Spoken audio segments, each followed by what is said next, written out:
ole ka meng chu de villa choi sang adar long ania tripura tra local kani aizola college kalin tu la hian phunchonga chungte bula ka khusame kani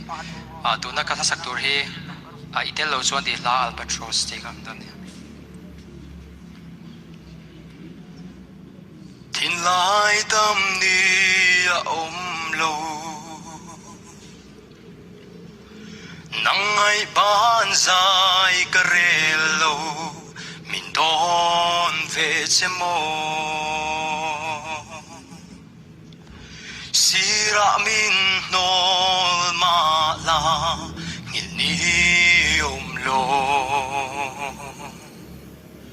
thei chang se lung lai chirin kir zai rele in du ten ka trang a be le la ka lung dam nan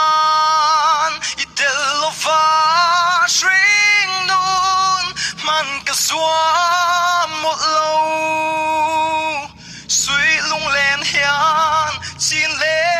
man nei si lo tra ruai kan nuai